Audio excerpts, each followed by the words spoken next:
मार्च मास सुधा 21 वर्ष हेले झील मानक मिल सुभद्रा टंका। हाँ दर्शक बंधु, सुभद्रा योजना आप्लाय करने जो बयस सीमा स्थिर कर झील पाई किसी परिवर्तन कर। तो दर्शक बंधु, जदि आप घर किए झी अच्छा आप्लाय करने आप चाहते ताहले खास कर यह भिडियोटी आपण मानी जहाँकि बयस सीमार परिवर्तन कर जहाद्वारा आपण आप्लाय करेंगे सुभद्रा टंका।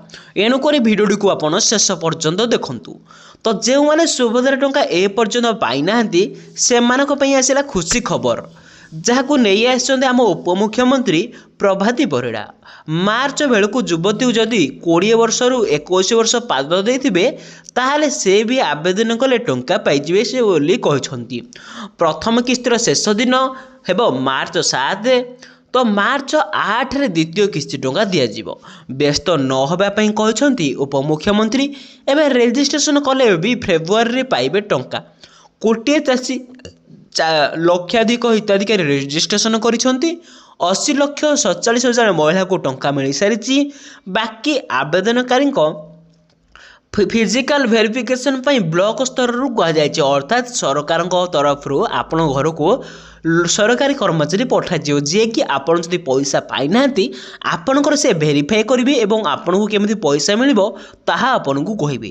तो योग्य होते 2,67,000 अयोग्य आवेदनकारी प्राय जिले में विभाग अधिकारी रिव्यू कर 22% असुविधा दूर कर।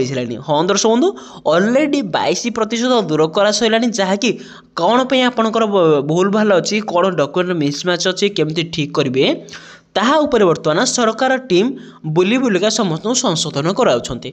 एवं अधिक गुरुत्वपूर्ण खबर होची जहाँकि सब लाटेस्ट अपडेट जे बहुत जल्दी मिलवा जाऊँगी सुभद्रा योजनार चतुर्थ पर्यायर टंका। तो दर्शक बंधु, जदि आपण पाखक तृतीय पर्यायर टंका आसी ना ताहले आपण अकाउंट को बहुत जल्दी चतुर्थ पर्यायर टंका मिलवा जाऊँगी जहाँकि यही डिसेम्बर मासर प्रथम कि द्वितीय सप्ताह समस्त माँ भौणी अकाउंट को चतुर्थ पर्यायर टंका मिलवा जाऊँगी। तो दर्शक बंधु, आपण आमको निहाती कमेंट कर जनातु जे आपण क्यों जिल्लारू आमर एही वीडियो को देखुछंती जहाद्वारा आमे जानीपर जे आपण सुभद्रा टंका पाइछंती कि पाई नांती ताहा मध्य निहाती आमको कमेंट कर जणाइबे। तो दर्शक बंधु, जो माने योग्य हिताधिकारी से माने केवल पैसा पाइबे। जदि आपण अयोग्य हिताधिकारी होइतु ताहले आपण को पैसा आसीबो नाही।